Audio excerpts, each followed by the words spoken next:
Ja, also diese Rallye Monte Carlo, das war ja so voll von allen möglichen kleinen, sagen wir, Problemen, aber auch Höhepunkte, dass sowas vergisst man ja nie. Rallye Monte Carlo, it was such a complicated, long and big event that happened so many different things that one can never forget them. Ja, der damalige Mini, das war ja ein sehr kleines Auto, leicht, winzig, mit kleinen Zehn-Zoll-Rädern. Das heißt, dass man könnte sich vorstellen, dass es nicht gut war. Aber das stimmt ja nicht. Das Auto war so handlich. Man könnte das Auto in fast jedem Trittwinkel einfach reinwerfen und das Auto würde gut durchgehen. Natürlich, das Auto hat sich nicht auf der Straße wie die heutigen Autos beklebt. Das Auto war fast in der Luft die ganze Zeit. It was different from the cars of today. The car was smaller. It had 10-inch tiny little wheels. The car was very light. It means that it was extremely handy. We could throw the car nearly in any angle. It would fit on the narrow passages easily. But you had to be careful because it was bouncy. It didn't stick to the road as the cars of today will do. Die Autos sind heute weiterentwickelt natürlich. Mehr Elektronik, sind teurer. Aber die Rallyes früher waren länger und die waren physisch erheblich härter, weil wir sind bei einigen Rallyes sogar ohne Schlafen bis 5 Tage gefahren. In the 60s, the rallies were much longer and they were physically tougher. Today, most rallies are very, very short, so the drivers can sleep on most nights. We used to drive often 5 days without sleep in a moving car and going full speed. So the physical stamina was then more important than it is today. Maybe the concentration was also a bigger factor because it's difficult to concentrate continuously for 5 days. An sich, Schalthebel zu finden, alle Hebel war nicht schwierig. Es war schon okay. Nur das Problem war, was recht groß war, dass man könnte seine Linie nicht finden. Weil wenn man in einem offenen Rennauto sitzt, sitzt man in der Mitte. Man sieht seine Vorderräder. Sitzt man links, fährt man automatisch eine Linie, dass die rechten Räder nicht den Felsen touchieren. Jetzt sitzt er plötzlich rechts. Und das Auto ist nach links einen Meter breiter als normal. Und das ist das Problem, richtige Linie zu finden.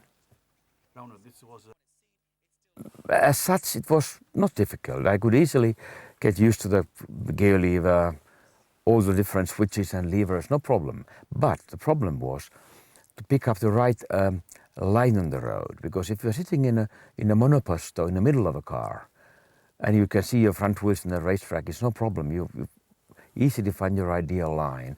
Whereas in rally sports, sitting on the left-hand side, you know that the car is 1 meter more on the right-hand side. Because you're sitting on the left-hand side, but now sitting on the right.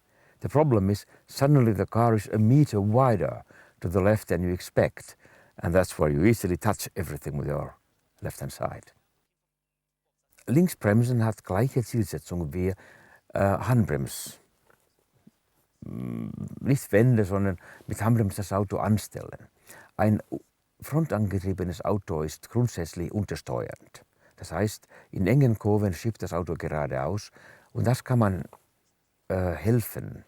Dadurch, dass man das Heck kurz blockiert mit Handbremse, Auto stellt sich quer und man fährt einfach weiter. Funktioniert wunderbar, nur das Problem ist, dass man muss dabei immer Hand von Lenkrad wegnehmen, zu Handbremshebel. Und das ist ein bisschen schlecht für die Konzentration des Fahrers. Man neigt auch dazu, dass man zu oft Handbremse zieht, wenn man immer vorbereitet ist. Und dann kam ich auf diese Idee, dass wenn ich gleichzeitig Gas gebe und leicht bremse, wird Bremswirkung vorne von Antrieb von Vorderrädern kompensiert und dadurch hat man freirollende Vorderräder, aber die Hinterräder bremsen trotzdem. Und dadurch könnte ich durch Gas geben und gleichzeitig stoßweise bremse mit linkem Fuß, könnte das Auto anstellen, sodass das Auto dann nicht mehr so untersteuernd war. Das Auto war handlicher, man könnte die Kurven schneller anfahren. Braking is actually to do the same thing as the handbrake would do. It means the car is understeering or we expect the car to understeer.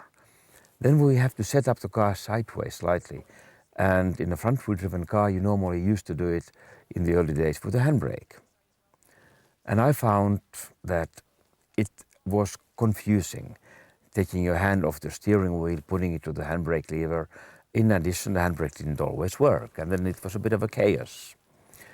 And I came to this idea, if I accelerate at the same time as I brake, the front-wheel drive will compensate for the front brake, but the rear brakes will still work, and it will have exactly the same effect as pulling the handbrake lever.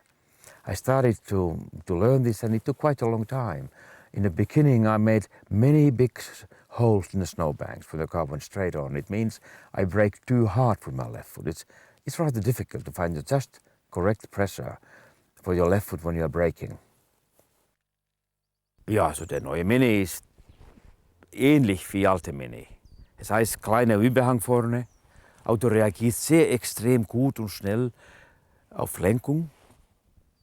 Also macht alles, was man von einem Sportwagen erwartet. Agil, präzise. Ich würde sogar sagen, dass damals war der Mini eine Prinzessin. Schön, etwas eigenwillig vielleicht. Heute ist die Prinzessin erwachsen geworden. Der neue Mini ist eine Königin. The new Mini is just as direct and agile in handling as the old one used to be. It means that you really feel to be in a sporty motor car. I would like to say that the old Mini was like a princess. Beautiful, but a bit difficult at times. The princess is now grown up. The new Mini is a real queen.